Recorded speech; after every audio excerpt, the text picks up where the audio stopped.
Right, today I want to do what I'm calling spiritual teachings by Pallas. So from time to time, I'm gonna definitely weave in more spiritual type discussions, and today is one of those days.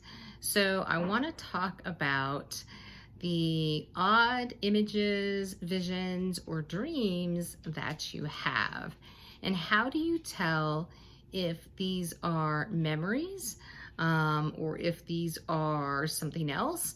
And when I'm talking about these things, I'm talking about the weird stuff. The stuff that you don't usually tell anybody. Maybe you tell your best friend, like, I had this really weird, dream the other night.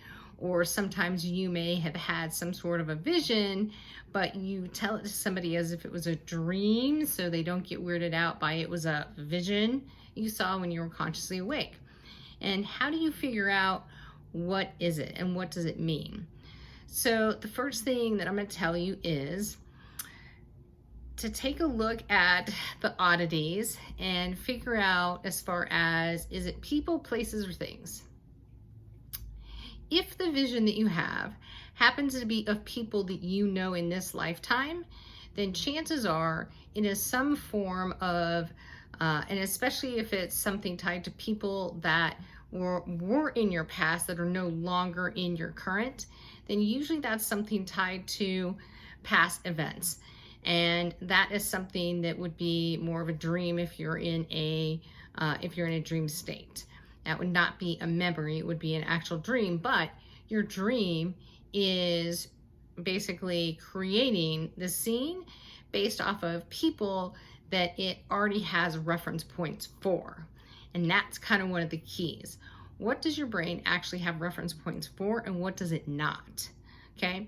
Now, if you ever have had a weird vision, for example, and visions are things that pop in your head when you are consciously awake and you're kind of going, what the fuck was that? For me, I've had visions of places where I'm literally saying, I've never seen that before. I've never seen that in a magazine. I've never seen that on TV. I've never, experienced that place.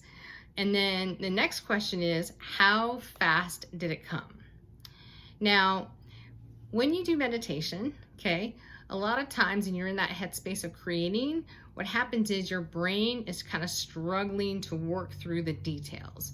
So if it's trying to think about foliage, for example, then your mind has to really dig and say, well, what does the foliage look like, right? And then it kind of creeps in and figures it out. But if it's not in an imagination state where it's creating, and instead it is pulling from somewhere else, that's how you know it's not your brain creating something, and instead you're having some sort of crossover event.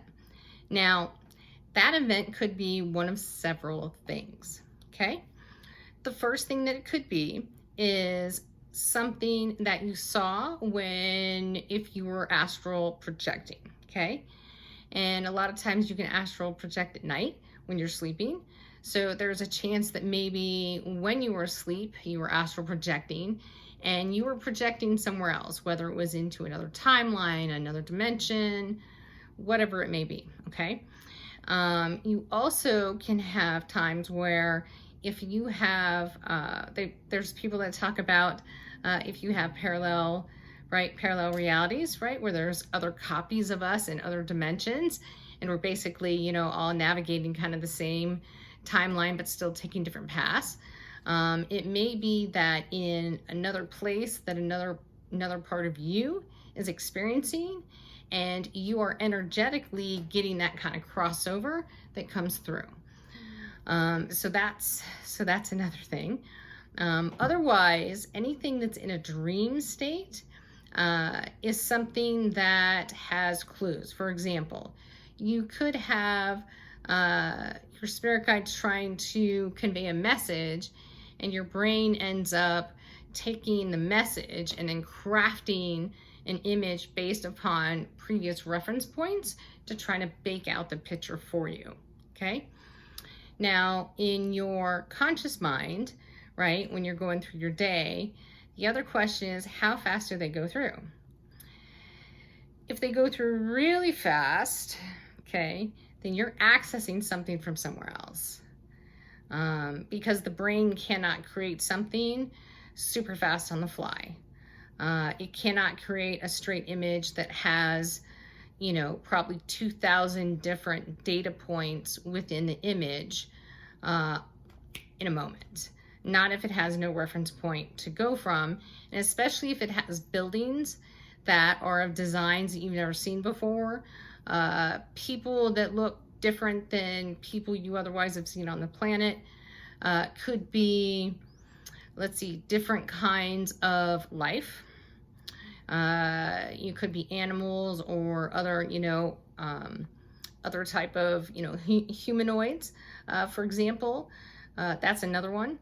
And if you have dreams where you are referencing other life forms, for example, okay, you could be doing a couple things. One, you could be astral projecting.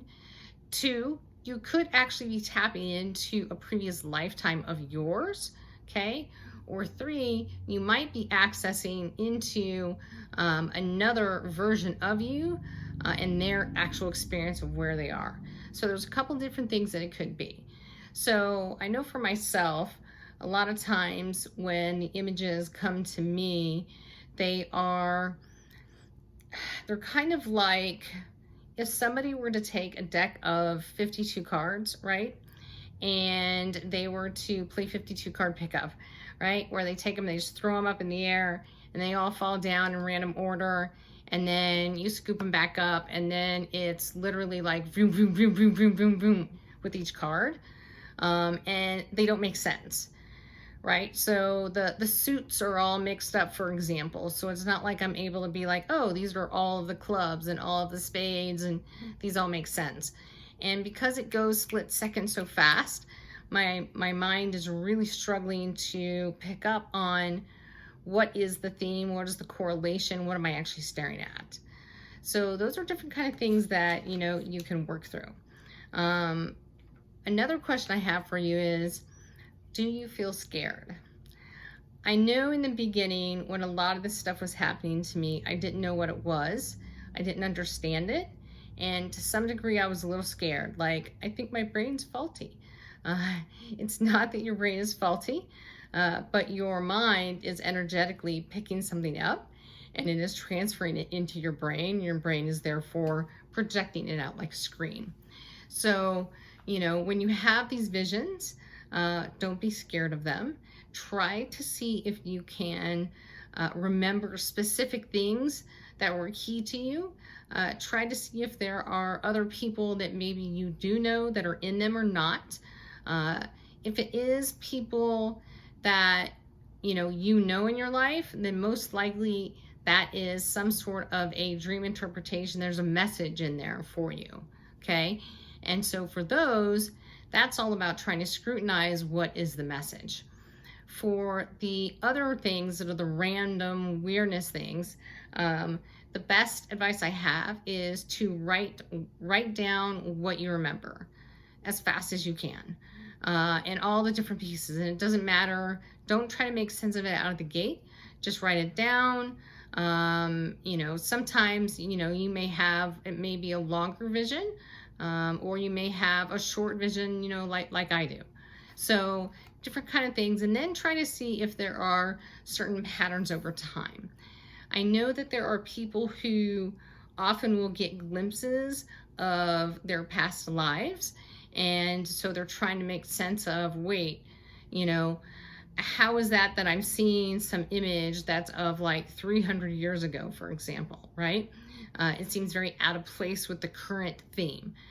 Sometimes you can even have futuristic versions, right? Now, if you're somebody that is or has precognitive abilities, then there's a chance that you might be able to see further down the line as far as some future type scenario on a certain timeline. So there's also the ability for you to have precognitive abilities. Not everybody does, but for those that do, they can see different things. So I hope this helps. If you have any questions about the weird stuff in your head, you know, let me know, drop a comment for me. Otherwise, if you want to follow any of my stuff, subscribe this channel, and then you can also visit my website at talktopallas.com.